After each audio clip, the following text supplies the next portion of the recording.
उस झटका को मोदी सहन नहीं कर पाए। 7-8 महीने के अंतराल में ही इन्होंने नया ला करके और वो जो जजमेंट था न्यूट्रलाइज कर दिया, जजमेंट उन्होंने खत्म कर दिया। तो इसीलिए वो झटका तो है।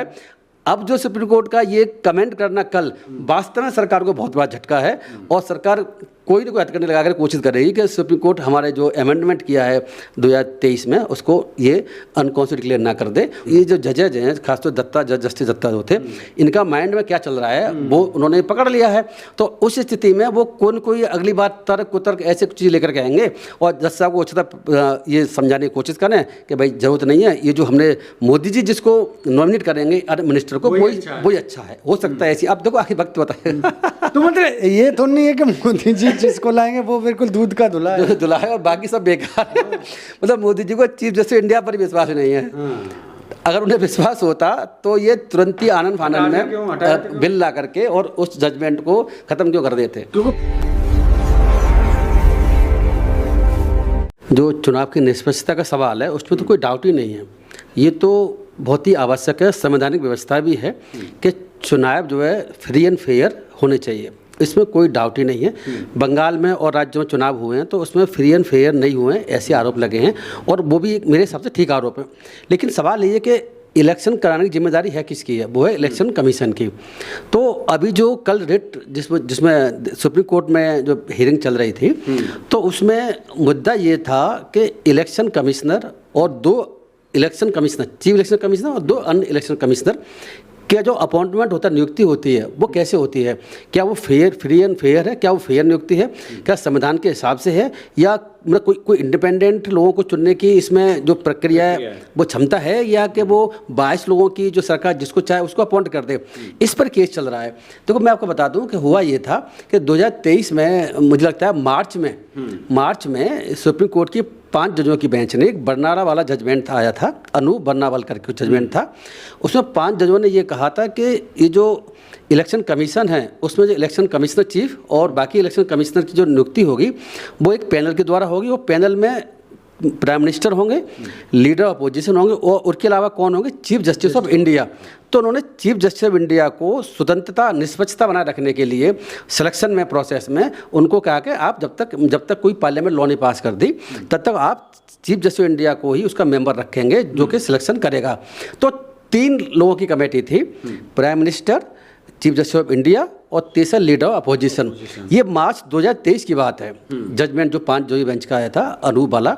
लेकिन दिसंबर तक आते आते मोदी जी को पसंद नहीं था कि कोई स्वतंत्र कोई इलेक्शन कमिश्नर या चीफ इलेक्शन कमिश्नर और जजमेंट की वजह से अपॉइंट हो जाए। तो उन्होंने किसी को अपॉइंट ही नहीं किया और उससे पहले जब अपॉइंट करने की बारी आई तो उन्होंने क्या किया कि पार्लियामेंट में अमेंडमेंट बिल लेकर के आ गए और वो इलेक्शन कमिश्नर अपॉइंटमेंट बिल करके 2023 लेकर के आए। और उसमें उन्होंने जो सुप्रीम कोर्ट का जजमेंट था जिसमें कहा गया था कि CJI भी इसका पार्ट होंगे, उन्हें हटा दिया। और उसके बदले रखा किसको, ये भी देखो समझने की बात है कि अपने ही मिनिस्टर को रखा जिसे मोदी जी लाएंगे, जिसे मोदी जी अपॉइंट करें, मोदी जी चाहेंगे। मतलब उसमें अब क्या पोजीशन है, जो पार्लियामेंट से बिल पास 2023 में दिसंबर में हो चुका है और वो लागू हो चुका है, वो इसलिए जल्दीबाजी में लेके आया गया कि ऐसा ना हो कि चीफ जस्टिस ऑफ इंडिया को लेकर के और उन्हें अपॉइंटमेंट करना पड़े और कोई निष्पक्ष ना कोई इलेक्शन कमीशन आ जाए और फिर इलेक्शन वो फ्री एंड फेयर ना करा ले। तो इलेक्शन फ्री एंड फेयर ना हो सके, मुझे ऐसा लगता है उसके लिए पूरी कवायद करी गई और तुरंत ही पार्लियामेंट में ये बिल ला करके और पास करा लिया गया। तो देखो मैं ये बताने की कोशिश ये है कि जो तीसरा व्यक्ति जो उन्होंने CJI को हटा दिया, चीफ जस्टिस इंडिया को हटा दिया, ड्रॉप कर दिया उसमें से, और ऐसा मिनिस्टर जिसको कि प्राइम मिनिस्टर चाहे वो सिलेक्शन करेगा। तो अब पोजीशन ये है 2023 दिसंबर के बाद में कि प्राइम मिनिस्टर और प्राइम मिनिस्टर द्वारा नॉमिनेटेड कोई अदर मिनिस्टर और तीसरा लीडर ऑफ अपोजिशन। अब 3 लोग हो गए, 3 लोगों में बहुमत किसका हो गया, प्रधानमंत्री का और उनके जूनियर मंत्री का। तो क्या संभव है कि जो मंत्री है जिसको मोदी जी खुद बनाया मंत्री और जिसको मोदी जी ही उस प्रोसेस में लेकर के नॉमिनेट कर रहे हैं, क्या वो उनके आगे जा सकता है? कभी ऐसा हुआ आज तक? आज तक तो कभी हुआ नहीं। तो वो जो प्रक्रिया उन्होंने अपनाई है मेरे हिसाब से गलत है। वो इंडिपेंडेंट नहीं, लीडर अपोजिशन तो पहले भी थे। लीडर अपोजिशन तो जब सुप्रीम कोर्ट ने कहा था कि CJI भी होगा तो उसमें लीडर अपोजिशन एक थे, वहाँ भी 3 की कमेटी थी, अभी 3 की कमेटी है। लीडर अपोजिशन पहले भी थे, लीडर अपोजिशन अभी भी हटे कौन है, चीफ जस्टिस ऑफ इंडिया। तो वो मोदी जी नहीं चाहते थे कि भाई ऐसा कोई व्यक्ति सिलेक्शन करे इलेक्शन कमिश्नर का और चीफ इलेक्शन कमिश्नर का जो कि स्वतंत्र हो, तो वो स्वतंत्र और निष्पक्ष चुनाव कराने की जिम्मेदारी उसी की है। अगर इलेक्शन कमिश्नर ईमानदार स्वतंत्र अगर TN सिंह की तरह से आ जाएगा तो मैं बता रहा हूँ आपको कि मोदी जी हो सकता है हर जगह विधानसभा लोकसभा में चुनाव ना हार जाए, संभव है। मैं इसलिए कह रहा हूँ कि आरोप ही लग रहे हैं लंबे समय से कि इलेक्शन की जो प्रक्रिया पूरी की पूरी SIR किसी और माध्यम से वोटिंग मशीन के माध्यम बहुत सी चीज़ चर्चा में चल रही है, उसकी वजह से ही मोदी जी इलेक्शन जीतते आ रहे हैं। तो अगर इलेक्शन कमिश्नर ही कोई इलेक्शन कमिश्नर और बाकी इलेक्शन कमीशन जो कमीशन होते हैं वही इलेक्शन करवाते हैं, जब फ्री एंड फेयर होंगे तो वो कोई गड़बड़ी नहीं होने देंगे। जब गड़बड़ नहीं होने देंगे तो वो स्थिति में क्या हुआ कि मोदी जी का जीतना असंभव हो गया। जब बीजेपी की सरकार जहाँ बन रही है वहाँ जीतना मेरे ख्याल से असंभव हो जाएगा और फिर हो सकता है कि कांग्रेस बाकी पार्टियाँ बच्ची जो रीजनल क्षेत्रीय पार्टियाँ हैं वो सत्ता में आ सकती हैं बहुत बड़े पैमाने पर देश के अलग अलग राज्यों में। तो इस चीज़ को रोकने के लिए मोदी जी को कि मेरे डंका बजता रहे, लगे कि मैं ही मेरे चेहरे वोट पड़ रहे हैं, इसीलिए पूरी कवायद बहुत जल्दी करेगी। जल्दबाजी में ये बिल पास किया 2023 में जो अब तक चल रहा है। इस बिल को जो है इस बिल बाद में पास हो गया तो अमेंडमेंट एक्ट है उसको बहुत से लोगों ने सुप्रीम कोर्ट में चैलेंज किया कि जो अमेंडमेंट कर दिया है जिसमें चीफ जस्टिस ऑफ इंडिया को उन्होंने हटा दिया है ये अनकॉन्स्टिट्यूशनल असंवैधानिक है और अब निष्पक्ष जो है इलेक्शन कमीशन अपॉइंट हो ही नहीं सकता, कोई भी कमिश्नर हो चाहे चीफ इलेक्शन कमिश्नर हो। इसको लेकर 2 साल से केस सुप्रीम कोर्ट में चल रहे थे। तो अभी जो कल जो हियरिंग हुई थी तो उसमें दोनों जजेस जो हियरिंग कर रहे हैं इस मैटर की उनमें से दत्ता साहब हैं, उन्होंने कहा कि भाई ये तो आपने जिसको अपॉइंट कर दिया है वो प्राइम मिनिस्टर के अगेंस्ट वोटिंग कैसे करेगा, तो आपने तो लीडर अपोजिशन का जो तीसरा मेंबर है उसको तो आपने बिल्कुल बेकार कर दिया क्योंकि 2 तो एक पक्ष में रहेंगे एक तरफ रहेगा तो इलेक्शन कमिश्नर वो अपॉइंट होगा जो सरकार चाहती है।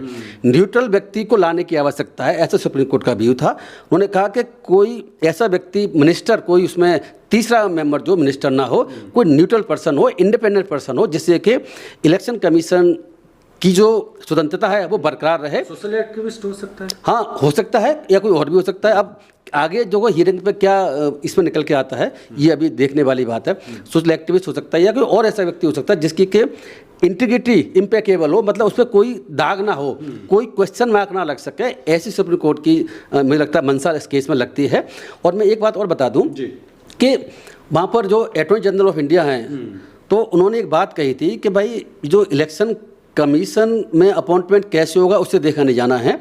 इलेक्शन कमिश्नर और बाकी इलेक्शन कमिश्नर हैं जो बाद में काम कर रहे हैं उसके हिसाब से आप तय करेंगे कि आखिर ये फ्री एंड फेयर है, निष्पक्ष है, इंडिपेंडेंट है कि नहीं है। आप पहले ही अनुमान नहीं लगा सकते कि ये तो क्योंकि मिनिस्टर अपॉइंट कर रहे हैं तो इसीलिए ये जो फेयर काम नहीं करेगा। तो सुप्रीम कोर्ट ने एक बात कही थी, एक बात और भी थी उसमें, मैं बता दूं आपको कि उस वक्त एक बात और चली इसी हियरिंग के दौरान, उसमें यह था कि सुप्रीम कोर्ट का जजमेंट था 2023 का 5 जोई बेंच का जो जिसमें चीफ जस्टिस ऑफ इंडिया को कहा था कि मेंबर होंगे 3 की कमेटी में। तो उसमें जो सरकार की तरफ से तर्क दिया गया कि वो तो टेम्परेरी व्यवस्था थी और उसी जजमेंट में लिखा हुआ है कि ये तब तक चलती रहेगी जब तक पार्लियामेंट को लॉ ना पास ना कर दी। बात बिल्कुल ठीक है, सुप्रीम कोर्ट माना, यह उसमें लिखा हुआ है, लेकिन इसका मतलब ये नहीं है कि सरकार किसी को भी उनके बदले उसमें नॉमिनेट कर दे और जो कि जिससे कि उसकी स्वतंत्रता ही प्रभावित हो जाए, तो इसका मतलब ये भी नहीं है। तो मुझे लगता है कि सुप्रीम कोर्ट का ये जो कल का जो ऑब्जर्वेशंस हैं, जजमेंट तो भी बाद में आएगा, हियरिंग चल रही है, बड़ी इंपॉर्टेंट है। ऐसा लगता है कि शायद निकट भविष्य में जब भी इसमें जजमेंट आने वाला है, मुझे ऐसी उम्मीद है कि शायद ऐसा जजमेंट आएगा जो पहले 23 में आया था उस तरीके का कोई फ्लेवर लिए होगा। एक बात और मैं बता दूं आपको जो इसमें बड़ी इंपॉर्टेंट मुझे लगी जी, कि वहाँ एक बात और चली सुप्रीम कोर्ट में, वहाँ ये कहा गया कि हम जो है प्रक्रिया अपना रहे हैं, सारा सिस्टम चलता है, तो 2 तो उसमें सरकार की तरफ से हैं तो एक LOP भी है।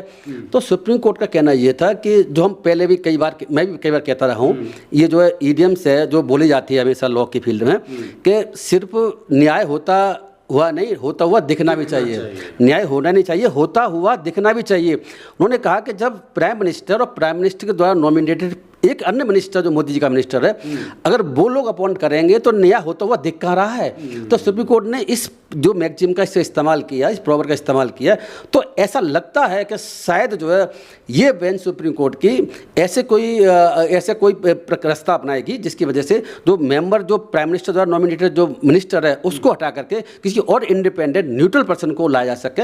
ऐसा लगता है मुझे आगे ऐसा हो सकता है। लेकिन एक चीज़ और है, इसे राहुल गांधी की एक जीत के तौर पे देखा जा रहा है। देखो इसमें तो कोई बात ही नहीं है, जीत तो बिल्कुल है। देखो सिंपल सी बात ये है कि मैं एक बात बता दूं, राहुल गांधी जी आपने बात करी है, तो अब हम एक बात और कर लेते हैं कि जो सीबीआई का डायरेक्टर होता है, हाँ, अभी हाल ही उसका अपॉइंटमेंट कैसे होता है वो भी अभी चल रहा है। तो उसमें भी अभी कुछ विवाद हुआ, और उस एग्जाम्पल को सुप्रीम कोर्ट के जजों ने इलेक्शन कमीशन के अपॉइंटमेंट के बारे में भी दिया है। मतलब ये है, इम्पोर्टेंट था ये इम्पोर्टेंट था। सुप्रीम कोर्ट ने ये कहा कि जब चीफ जस्टिस ऑफ इंडिया को पहले सुप्रीम कोर्ट के ही ऑर्डर से इसमें मेंबर एक बना दिए गए थे कमेटी में, तो अब आपने हटा दिया, चलो कोई बात नहीं। लेकिन सवाल ये है कि जब सीबीआई के डायरेक्टर का अपॉइंटमेंट होता है तो उसमें 3 लोग कौन कौन होते हैं? 3 लोग होते हैं प्राइम मिनिस्टर, दूसरे होते हैं चीफ जस्टिस ऑफ इंडिया, तीसरे होते हैं लीडर ऑफ अपोजिशन। तो यही सेम यहाँ सुप्रीम कोर्ट ने किया था अपने ऑर्डर के माध्यम से, जो आपने हटा दिया।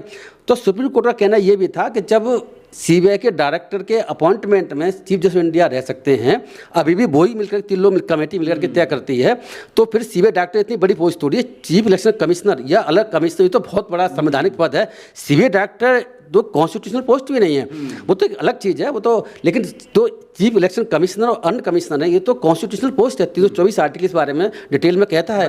और इनको हटाने के लिए व्यवस्था भी मैं बता दूं ऐसी है जो सुप्रीम कोर्ट जज को हटाया जाता है, उस तरह की व्यवस्था इसमें कर रखी है।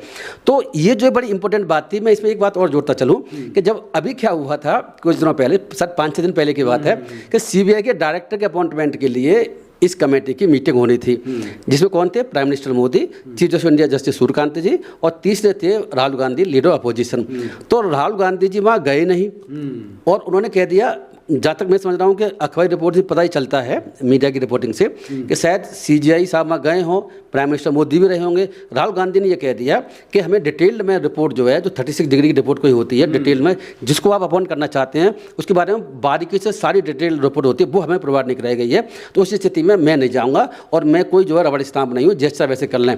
तो ये मुझे राहुल गांधी का स्टैंड बहुत अच्छा लगा कि वो सीबीआई के डायरेक्टर के अपॉइंटमेंट में ये स्टैंड ले रहे हैं। दुनिया को पता है कि जो आजकल जो सेंट्रल एजेंसियां हैं, सीबीआई है, ईडी है और बाकी और संस्थाएं हैं, वो प्राइम मिनिस्टर के सारे पे विपक्षी पार्टियों को परेशान कर रही है, ये तो हम देख ही रहे हैं। तो सीबीआई के डायरेक्टर के अपॉइंटमेंट राहुल गांधी का स्टैंड, इससे मैं पूरी तरह से सहमत हूँ। और मुझे लगता है कि चीफ जस्टिस इंडिया सूर्यकांत जी को भी ऐसा स्टैंड लेने की जरूरत है। भाई सूर्यकांत जी को लाया गया था, या चीफ जस्टिस इंडिया को लाया गया था कि सीबीआई डायरेक्टर के अपॉइंटमेंट में आपकी भूमिका होगी, जिसके निष्पक्ष स्वतंत्र एक सीबीआई डायरेक्टर अपॉइंट हो सके। तो उस स्थिति में चीफ जस्टिस इंडिया भी, मुझे लग रहा है कि अपॉइंट, ये इनका कमेटी मेंबर तो हैं, लेकिन ये भी शायद कुछ नहीं कर रहे हैं। मैं इसीलिए बात कह रहा हूँ कि जब मुझे याद है कि 2011-12 की बात थी, जब मनमोहन सिंह की सरकार थी, उस वक्त सुप्रीम कोर्ट ने ये कहा था कि ये तो सीबीआई को क्या कहा था, ये तो जो है पिंजरे में बंद तोता है।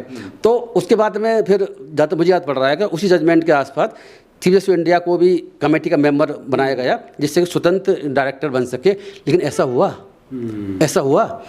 मुझे बताएं, ऐसा कहाँ हुआ है? क्योंकि अगर ये स्वतंत्र होते, निष्पक्ष होते, संविधान कानून के साथ काम कर रहे होते, तो जो भारतीय जनता पार्टी के जितने भी पॉलिटिशियंस हैं और बाकी अधिकारी हैं, लोग हैं, उन पर छापे क्यों नहीं पड़ रहे हैं? तो ये क्या दिखाता है कि चीफ जस्टिस ऑफ इंडिया को अगर आप उस कमेटी में ले भी आ रहे हैं, और चीफ जस्टिस इंडिया अगर अपना स्वतंत्र रूप से काम ना करके सरकार जैसे चाहती है वैसे डिसीजन ले रहे हैं और उसमें हमें एक्सेस मिला रहे हैं, तो इससे पर्पस सॉल्व नहीं होता। इलेक्शन कमीशन के बारे में मैं यही बात कहूँगा कि अगर वहाँ पर सुप्रीम कोर्ट के ऑर्डर से चीफ जस्टिस इंडिया कोई और कर भी देंगे, लेकिन अगर वो स्वतंत्र नहीं होगा, ईमानदार नहीं होगा, साहसी नहीं होगा, तो मोदी जी की बात से डरे नहीं। भाई मोदी डरा के या कोई डरा के कुछ भी करा सकते हैं, सरकार तो बहुत बड़ी चीज़ होती है। तो ऐसे निडर लोगों की आवश्यकता है वहाँ पर। पद से मतलब नहीं है, निडरता से मतलब है। तो राहुल गांधी ने निडरता दिखाई नहीं? इसमें तो कह सकते हैं, इस मामले में तो बिल्कुल कहेंगे कि राहुल गांधी जी वहाँ पर जो उन्होंने मना कर दिया कि मैं इसे पार्टिसिपेट नहीं करूँगा, क्योंकि मैं इसे सहमत नहीं हूँ, कोई मुझे पूरी डिटेल रिपोर्ट ही नहीं है। जो कौन को जिन लोगों को आपने लिया है, जिस कमेटी बना, जिसमें 5-7 लोगों के नाम है, उसकी डिटेल रिपोर्ट मेरे पास नहीं, तो मैं कैसे कहूँगा कौन सा ऑफिसर कैसा जिसको अपॉइंट कर सकते हैं। ये उन्होंने अच्छा स्टैंड लिया, और ऐसा स्टैंड लेने की जरूरत है। तो क्योंकि जस्टिस दत्ता जो है सुप्रीम कोर्ट के, उन्होंने एक बात कही भी थी, मतलब उन्होंने राहुल गांधी का नाम नहीं लिया, उन्होंने एक बात कही, जैसे हम अभी कही है, रिपीट करता हूं मैं, कि जब सीबीआई के डायरेक्टर के अपॉइंटमेंट में चीफ जस्टिस इंडिया पार्टिसिपेट कर सकते हैं, तो इलेक्शन कमीशन में, और इलेक्शन कमिश्नरों को चीफ इलेक्शन कमीशन के लिए अपॉइंटमेंट में सीजीआई रहेंगे, तो उसमें दिक्कत कहाँ है? या कोई न्यूट्रल बंदा रह सकता है, इसमें दिक्कत कहाँ हो सकती है? तो राहुल गांधी जी का दिमाग में, उनके में था नहीं था मुझे नहीं पता, लेकिन राहुल गांधी का स्टैंड, वो स्टैंड सही था। और क्योंकि मैं बता दूँ आपको, मुझे आप बताओ, मैं देखो इसमें मैं बता रहा हूँ आपको, सबसे पहले आपको मुझे फिर बाबा साहब की बात याद आ जाती है ऐसी बातों के पीछे। मैं इसीलिए बात को कह रहा हूँ कि अगर आप chief justice of India election commission में 3 कमेटी के मेंबर में आप अपॉइंट करने के लिए अपना मैंडेटरी सुप्रीम कोर्ट कर भी दे, तो उस स्थिति में, लेकिन सवाल क्या है, सवाल जो सबसे इम्पोर्टेंट ये है कि क्या वो स्वतंत्रता के साथ निष्पक्ष काम कर पाएंगे? क्या आज का सुप्रीम कोर्ट क्या स्वतंत्र और निष्पक्ष रूप से काम कर रहा है? नहीं, मैं पूछ रहा हूँ, देश में तो ऐसा माहौल बना हुआ है कि लोगों को सवाल खड़े हो रहे हैं कि जजमेंट जो भी आ रहे हैं वो ज़्यादातर जजमेंट सरकार के पक्ष में झुकते नजर आ रहे हैं। तो इससे एक मैसेज जा रहा है देश में कि न्यायपालिका भी शायद स्वतंत्रता के साथ काम नहीं कर रही हो, कहीं ना कहीं उसका दबाव है। तो मैं इसीलिए कह रहा हूँ कि बाबा साहब यह बात दोबारा दोहराते हैं कि अगर संविधान कितना भी अच्छा क्यों ना हो, लेकिन चलाने वाले अगर अच्छे नहीं हैं तो संविधान बुरा साबित होगा, और अगर संविधान कितना भी खराब क्यों ना हो, चलाने वाले अच्छे हैं तो संविधान अच्छा साबित हो। तो यहाँ पर आप समझ लीजिए कि चीफ जस्टिस इंडिया है या कोई और किसी को अपॉइंट करते हैं, लेकिन वो इंसान अच्छा नहीं होगा तो इस किसी का फायदा नहीं, कोई फायदा नहीं। लेकिन इसको, इस जो कल जो हेयरिंग हुई है, इससे लोग इस तरह से जोड़ के देख रहे हैं बीजेपी को एक झटके के तौर पे कि इससे पहले इस तरह की चीजें नहीं हुई थी। देखो, नहीं, इस तरह की चीज़ें हुई थी ना, देखो 2023 में हुई थी इलेक्शन कमीशन को लेकर। हाँ, इलेक्शन, हाँ ठीक कह रहे हैं। नहीं, 2023 में जो था वो उसी को लेकर तो था। 2023 में सुप्रीम कोर्ट का जजमेंट, 5 जजों की बेंच का जजमेंट था ये कि जो कमेटी होगी 3 मेंबर की, जो कि राष्ट्रपति को सिफारिश करेगी, उसकी सिफारिश पर ही जो है chief election commissioner, other commissioner appoint होंगे। उसमें चीफ जस्टिस इंडिया आए ना पिक्चर में, तो तभी झटका था। उस झटका को मोदी सहन नहीं कर पाए, 7-8 महीने के अंतराल में इन्होंने नया ला करके और वो जो जजमेंट था न्यूट्रलाइज कर दिया, जजमेंट उन्होंने खत्म कर दिया। तो इसीलिए वो झटका तो है। अब जो सुप्रीम कोर्ट का ये कमेंट करना कल, वास्तव में सरकार को बहुत बड़ा झटका है, और सरकार कोई ना कोई हथकंडे लगा कर कोशिश कर रही है कि सुप्रीम कोर्ट हमारे जो अमेंडमेंट किया है 2023 में उसको ये अनकॉन्स्टिट्यूशनल डिक्लेयर ना कर दे। पूरी कोशिश वो सुप्रीम कोर्ट कुछ गेम प्लान होगा, कुछ करते हैं। देखो, तरह तरह के तर्क कुतर्क लेकर के सरकार आती है, जान क्या क्या अपनी बात रखेंगे। कोई उन्हें एहसास हो गया ना कि ये जो जजेज हैं, खासतौर दत्ता, जस्टिस दत्ता जो थे, इनका माइंड में क्या चल रहा है वो उन्होंने पकड़ लिया है। तो उस स्थिति में वो कोई अगली बात तर्क कुतर्क ऐसे कुछ चीज़ लेकर के आएंगे, और जज साहब को उचित ये समझाने की कोशिश करें कि भाई जरूरत नहीं है, ये जो हमने मोदी जी जिसको नॉमिनेट करेंगे मिनिस्टर को, वही अच्छा है, हो सकता है ऐसी। अब देखो आखिर वक्त बताए। तो मतलब ये तो नहीं है कि मोदी जी जिसको लाएंगे वो बिल्कुल दूध का धुला है और बाकी सब बेकार है। मतलब मोदी जी को चीफ जस्टिस इंडिया पर विश्वास नहीं है। अगर उन्हें विश्वास होता तो ये तुरंत ही आनंद फानन में बिल ला करके और उस जजमेंट को खत्म क्यों कर देते? क्योंकि पावर तो प्रधानमंत्री के बराबर ही है सुप्रीम कोर्ट के जज। नहीं, चीफ जस्टिस इंडिया की पावर देखो ज्यादा ही है, बहुत ज्यादा पावर है, और एंगल से जुडिशल साइड में उनकी बहुत पावर है। क्योंकि पार्लियामेंट में जो बिल पास होता है, कोई लॉ बनता है तो मोदी जी नहीं पास कर सकते। वो लॉ ये करता है, वो के माध्यम से आता है, बहुमत से पास होता है। पार्लियामेंट में सारे एमपी बैठ करके जो बहुमत होगा या 2/3 बहुमत से, जैसे ही प्रक्रिया है, जैसा भी बिल है उसके साथ पास होता है। कि मोदी जी अकेले बिल पास नहीं कर सकते, लेकिन सुप्रीम कोर्ट के 2 जज बैठ करके उस बिल को रद्द कर सकते हैं। तो ये एक इम्पोर्टेंट बात है, समझो। हमने पीछे चर्चा भी करी थी आर्टिकल 32 आत्मा, जो आत्मा उसी तरीके से बात है। तो इसीलिए जो सुप्रीम कोर्ट की पावर संविधान इतना ज़्यादा देता है, हाई कोर्टों को भी देता है, कि पार्लियामेंट के, विधानसभाओं के बनाए किसी भी कानून को, इसके अलावा संविधान में किए गए संशोधन को, इसके अलावा जो एग्जीक्यूटिव ऑर्डर पास हो रहे हैं सरकार के द्वारा, जो पॉलिसी बनाई जा रही है, उन पॉलिसियों को भी अगर असंवैधानिक हैं तो रद्द कर सकती है। तो इसीलिए चीफ जस्टिस इंडिया की सुप्रीम कोर्ट की पावर भी बहुत है संविधान के साथ। लेकिन अगर जैसे 10 दिन 15 दिन किसी भी बिल पर बहस चल रही है पार्लियामेंट में, और सुप्रीम कोर्ट को लगा कि नहीं ये तो गलत है, जनता के हित में, रद्द कर सकता है। नहीं, पार्लियामेंट में बहस चल रही है, उस पर नहीं कुछ कर सकता। नहीं, वहाँ से बिल पास हो गया। हाँ, अगर पार्लियामेंट ने किसी भी बिल को पास कर दिया है, चाहे वो संविधान में संशोधन का बिल हो, चाहे कोई अदर कानून बनाने का बिल हो, पास कर दिया है, तो सुप्रीम कोर्ट के 2 जजों को या 5 जजों को बैठ करके वो पावर है, संविधान देता है कि जुडिशल रिव्यू कर सकता है, यानी कि उसकी कॉन्स्टिट्यूशनलिटी को चेक कर सकता है कि जो लॉ बनाया जा रहा है कि संविधान के जो प्रोविजंस हैं उसमें फंडामेंटल राइट या किसी और राइट का ब्रीच तो नहीं कर रहा। तो ऐसा अगर होता है तो वो रद्द कर सकता है। ऐसा कई बार हुआ है, बहुत बार हुआ है।